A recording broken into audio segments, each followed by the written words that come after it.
कुछ लोगों ने पूछा है कि जब कोई अपना छोड़ के चला जाए, जिनसे हम बहुत ज्यादा प्यार करते हैं, वो इस दुनिया में न रहें, कुछ दुर्घटना हो जाए,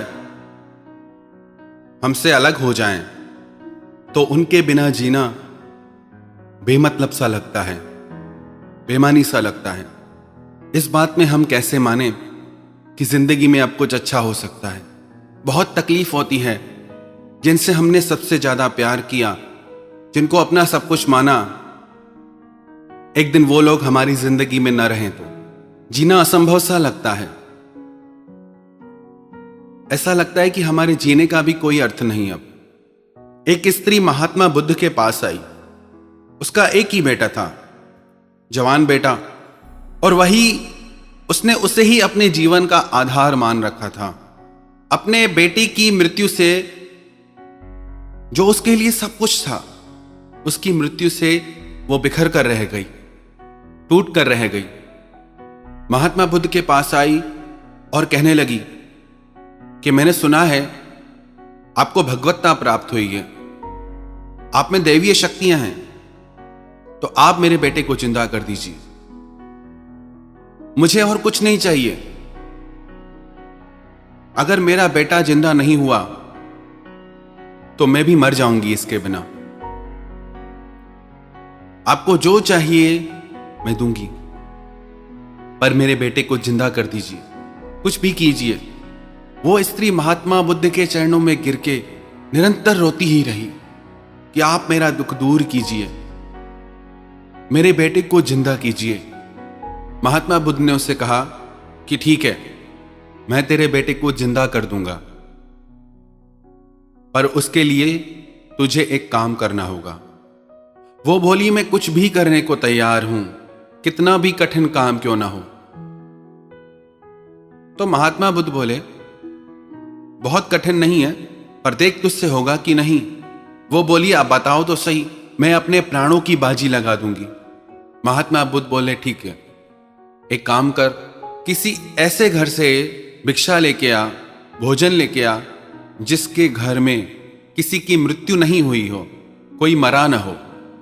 वो बोली, ठीक है, अभी लेके आती हूं। उसे लगा ये तो बहुत आसान सा काम है, किसी के घर से भी भिक्षा मिल जाएगी। वो एक घर पे गई, उनसे जाके पूछा कि मुझे कुछ भिक्षा मिल सकती है आपके घर से। वो बोले, हां, ले जाओ। फिर उसने पूछा, आपके घर में आज तक किसी की मृत्यु हुई है क्या, कोई मरा है? वो बोले, हां, बहुत लोग मरे हैं। बोली, फिर नहीं चाहिए। फिर वो दूसरे घर में गई। दूसरे घर में भी उसने वही बात पूछी। हर एक घर में जाके उसने पूछा कि आपके घर में कोई मरा है। घर घर जाके पूछने पर उसे एहसास हुआ कि ऐसा नहीं कि सिर्फ मेरे घर में ही कोई मरा है, ये हर घर की कहानी है, हर एक के साथ होता है। इस दुनिया में जब हम आते हैं ना, तो किसी को साथ नहीं लाते, जब जाते हैं तब भी किसी को साथ नहीं लेके जाते। हमारे जीवन की यात्रा में लोग मिलते बिछड़ते रहते हैं, उनसे हमारा इतना गहरा संबंध हो जाता है कि उनके बिना जीना ही असंभव सा लगने लगता है। पर जिंदगी में जीने की और भी वजह है।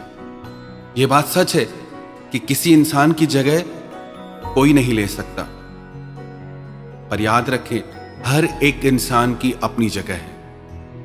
कोई किसी की जगह ले या नहीं ले, पर हर नया इंसान नई जगह बना सकता है। एक महिला स्वामी राम तीर्थ के पास गई, उनके चरणों में गिर के रोके बोलने लगी कि मेरा बेटा मर गया है। वही बात जो महात्मा बुद्ध के साथ हुई, वही स्वामी राम तीर्थ के साथ हुई कि मेरे बेटे को जिंदा कर दो। बोली, मैं उसके बिना जी ना सकूंगी। तो स्वामी राम तीर्थ उसे एक अनाथ आश्रम में ले आए और एक छोटे बच्चे का हाथ पकड़ के उसके हाथ में दे दिया। बोले, ये ले तेरा बेटा, मिल गया तुझे वापस तेरा बेटा। और उस अनाथ बच्चे की आंखों में जो ममता के लिए प्यास थी, उसे देखकर उस महिला के हृदय में भी ममता जाग उठी। दुनिया बहुत बड़ी है, किसी के जाने से यह जिंदगी नहीं रुकती। अगर हम यहां हैं तो जरूर भगवान ने किसी न किसी मकसद के लिए हमें रखा है। कुछ तो कारण होगा ना कि हम इस दुनिया में हैं। अगर जिंदगी में दुखी होने की 10 वजह हैं, रोने की 10 वजह हैं, तो क्या एक वजह भी मुस्कुराने की नहीं? स्वामी रामानुजाचार्य के पास एक व्यक्ति गया और उनसे पूछने लगा कि स्वामी जी, मेरा भगवान से प्रेम करा दीजिए। भगवान से कैसे प्यार हो? तो उन्होंने बोला कि तुम किसी और से प्यार करते हो? बोला नहीं, मैं संसार में किसी से भी प्यार नहीं करता, मेरी किसी से भी ममता नहीं है, मुझे सिर्फ भगवान से ही प्यार करना है। तो वो बोले, पहले जाओ प्यार करना सीख के आओ। जब तुम्हारा प्यार तुम्हारे पड़ोसी तक नहीं पहुंचता, तुम्हारे आसपास जो लोग रहते हैं उन तक तुम्हारा प्यार नहीं पहुंचा, तो भगवान तक कैसे पहुंचेगा? पहले सीखो तो सही, जानो तो सही। तो दुनिया में बहुत भलाई के काम हैं जो हम कर सकते हैं। दूसरे का दुख बांट के उसकी जिंदगी में खुशियां भर सकते हैं। किसी के जाने से जरूर दर्द होता है, जरूर दुख होता है, पर अब हमें चुनाव करना है। क्या उस दर्द के सहारे जीना है? क्या उस दर्द में ही जिंदगी गुजारनी है, या उस दर्द से बाहर निकल के जीने की कुछ और वजह ढूंढनी है? भागवत पुराण की एक स्टोरी है, छोटी सी कहानी है। एक पेड़ पे पक्षी और पक्षिणी का जोड़ा रहता था। वो दोनों एक दूसरे के लिए पूरी दुनिया थे, किसी और की उन्हें जरूरत ही नहीं थी। कभी कभी कोई इंसान हमारी पूरी दुनिया बन जाता है। वो साथ हो तो लगता है दुनिया में किसी की जरूरत ही नहीं है। ऐसे इंसान के बिछड़ जाने पे लगता है दुनिया ही सारी मिट गई। दोनों एक पेड़ पे रहते थे। एक शिकारी वहां आया। उस शिकारी ने नर पक्षी को तीर मारा और वो पक्षी मर के पेड़ से नीचे गिर गया। मादा पक्षिणी थी, रोने लगी, बिलखने लगी कि हे भगवान, ये तूने क्या किया? यही तो मेरा सब कुछ था, यही तो मेरा प्राण था, इसके बिना मैं कैसे जीऊंगी? मुझे क्यों नहीं मार दिया? मैं नहीं जी सकती इसके बिना। इतने में उस शिकारी ने दूसरा तीर चलाया। वो मादा पक्षिणी को लगा, वो भी मर के पेड़ से नीचे गिर गई। हम सब यही सोचते रहते हैं कि इतना प्यारा इंसान मेरी जिंदगी से चला गया, कैसे जिएंगे? हम भी उसी लाइन में खड़े हैं। वो शिकारी, वो जो काल है, वो तीर लिए खड़ा है हाथ में। इस दुनिया को संतों ने मृत्यु लोक बताया। जो भी आता है वो जाता है। परमानेंट रहने के लिए ये जगह नहीं। इस दुनिया में आए हैं हम तो कुछ करके जाएं। खुशियों की बहुत वजह है। या तो हम शिकायत करते रहें, या हम परमात्मा को धन्यवाद देके जीवन के आनंद को पहचाने। एक बहुत गरीब व्यक्ति था, घर से परेशान निकला, खाना भी उस दिन उसे नहीं मिला, रोटी के लिए भी तरस रहा था।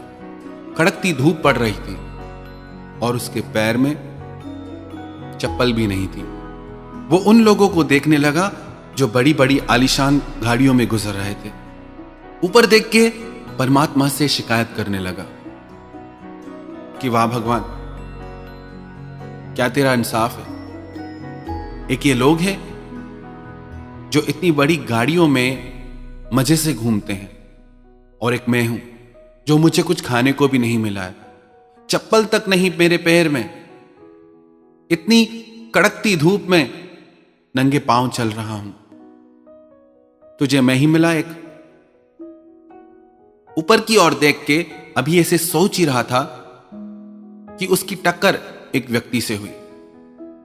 जब उसने जमीन की तरफ देखा कि एक व्यक्ति जिसके पैर ही नहीं है, घिसट घिसट के चल रहा है, अपने हाथों के बल से। फटे मैले से कपड़े हैं। उसे देख के उसे लगा कि भगवान, तूने तो इससे 1000 गुना अच्छा बनाया है मुझे। मैं चाहूं तो क्या नहीं कर सकता। जो नहीं मिला है ना, उसकी शिकायत करना छोड़ें।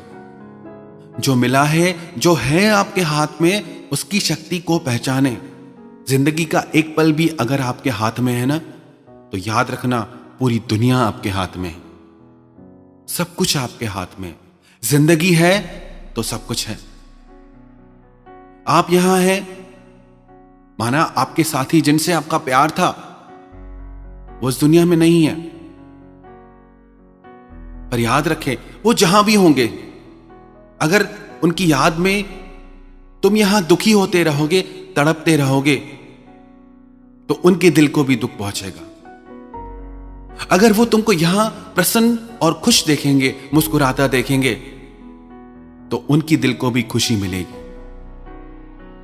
बहुत कुछ दुनिया में है, तो उस वजह को ढूंढें जो हमें खुशी दे सकती है। उस कारण को ढूंढें जिसकी वजह से हम यहां हैं। कुछ तो होगा करने को। इतनी बड़ी दुनिया है, हम चाहें तो क्या नहीं कर सकते। अपनी दिल को इन बातों से ऊपर उठाएं। आसान नहीं है, आसान नहीं है, पर अगर हम चाहें तो जिंदगी बदल सकती है। हमारे जीवन की उदास बगिया में भी फिर से सुंदर फूल खिल सकते हैं। फिर से हमारी जिंदगी की बगिया महक सकती है। बस जरूरत है उसे पहचानने की।